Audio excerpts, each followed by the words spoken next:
Hi, Viper Chemistry students. Let's talk about molarity and dilutions. Now, dilutions, what we're talking about here is like diluting the concentration. Okay. So, in an example, would be like if you had Kool-Aid and you determined that it was 40 molarity Kool-Aid, then if you added a double amount of water to that Kool-Aid, then you would reduce the molarity. So it kind of goes over that idea here in this example. But as we begin to look at all of this, we have to keep in mind that what we're really talking about is molarity here. So we're working with molarity and volume in these types of problems. Um, so what we have here is our chart for molarity. Molarity is moles per liter. Okay, so what are we doing with dilutions? Making a weaker concentrated solution. Okay. Which means that there's more solvent per amount of solute. Okay. Now, this is the equation that is used. Notice that it's given subscripts here, so we have a molarity and a volume of the first solution, and then a molarity and volume of the second solution. So that's kind of what we're working with. Now you want to, sometimes problems are stated in milliliters and sometimes they are stated in liters. So you have to get those matched up. Okay, so here is an example here.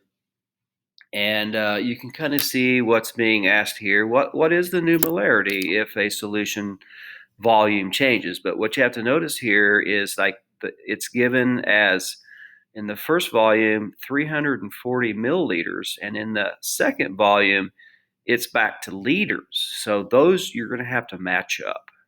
Now it does give you a beginning molarity.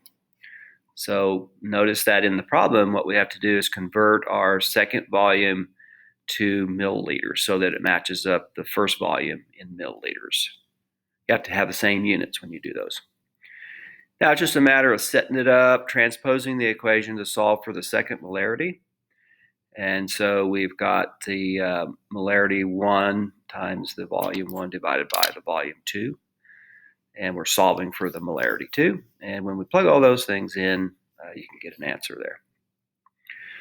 Okay. In a second type problem here, let's see if anything changes here. Really, we're just solving for molarity again here. And milliliters are the same here for both volumes. And you're just actually calculating then the resulting molarity. Okay.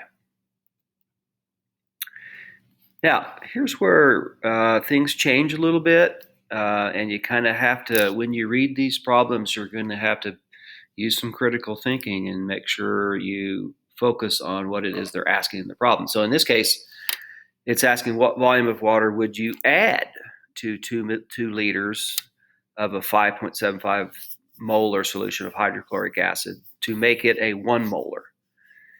So what you're going to have to do is you're going to have to solve for the second volume, but you're going to have to subtract that so that you know how much would have been added. So let's look at how that problem is solved. So we have the molarity, we have a volume here, and now we're going to have to solve for a second volume to change the molarity back to 1 from 5.75. Once we have calculated that, then we have to subtract or find the difference between the two.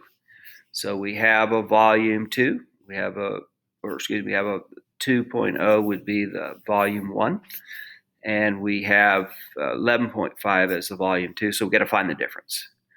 Once you have found the difference between the two, then that's how you know how much would have had to be added to it. Okay, so in the next problem here, it's also a little bit tricky because now you're talking about the solution has evaporated, and so you're going to have to take that into consideration. Okay, so I'll be showing you some examples of how you do these problems, and we'll be getting some practice on these. Thanks for watching.